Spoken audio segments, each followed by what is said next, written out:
It's very windy though and cold. Hello. Laag is real. Diba?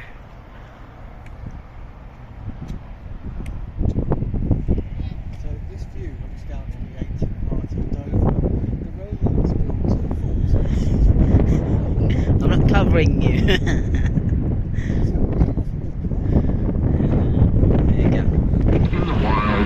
On our planet today, kind of shocking statistic.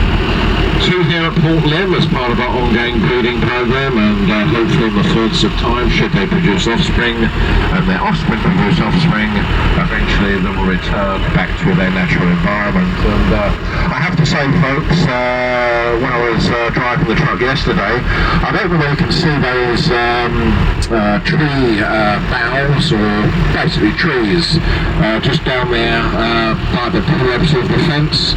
Each one of those weighs approximately a ton, and this guy yesterday was throwing those trees or boughs, whatever you wish to call them, around like they were twigs. Huge amounts of power.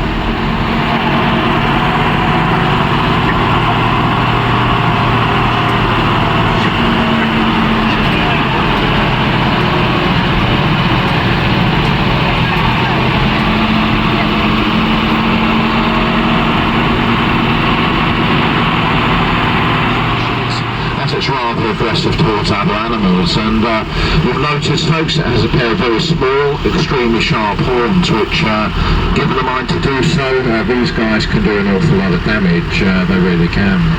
Now we're just about to drop down the hill here, and very shortly we're turning left into the Africa experience, and to do that we'll be going to the right hand side of the giraffe house, just coming up on the left there.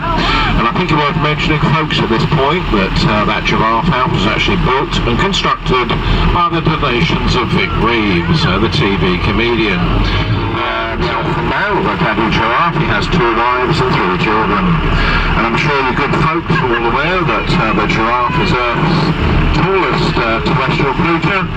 Fully grown male will reach heights of anywhere between 18 and 20 feet.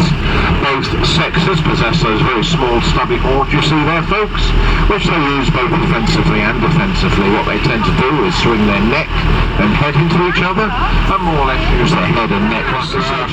With conditions as they are today, you know, 9 times out of 10 the animals do look to seek shelter. Now coming up on the left here, folks, there's a larger antelope here. This is one of Africa's largest antelope, and this is the African eland. What is most unusual, folks, about this particular antelope, other than its size, is the fact that both sexes possess these very long, straight horns you see here. Most unusual. It's just only the male that has such weaponry, but in the case of the eland, because it's so large, it's not particularly quick or nimble on its feet. So obviously the female needs some form of defence, so hence those very long zebra. You see on the left, folks, they're Chapman zebra. Now the Chapman zebra differs slightly from the normal zebra, in as much on its rump or flank, it's actually a light brown or light yellow. It's named as such after the Dutch settlers to the Cape of Good Hope in the 1620s. Wildebeest in Afrikaans literally means wild beast. Now, the wildebeest is a truly amazing animal. I'm sure you folks have all seen on the TV the huge and vast migrations these incredible creatures make each year, crossing the vast African expanse of the Masai Mara in Kenya, and indeed the Serengeti in Tanzania, literally in their hundreds of thousands. And the amazing fact, folks, about the wildebeest, well, just get your head around this for a few moments. Literally within an hour of a small baby wildebeest calf being born, not only can they stand, which, let's face it, is quite amazing in itself anyway, but would you believe they can run at speeds of up to 20 miles an hour? Quite incredible. Those airborne objects on the far left-hand side of the horizon, there's Dungeness nuclear power plant, and by way of paradox, to the right-hand side of that lies one of Europe's largest wind farms as far as the eye can see. Now back to the animals, folks, and that animal that's just run past is a southern African blessbok.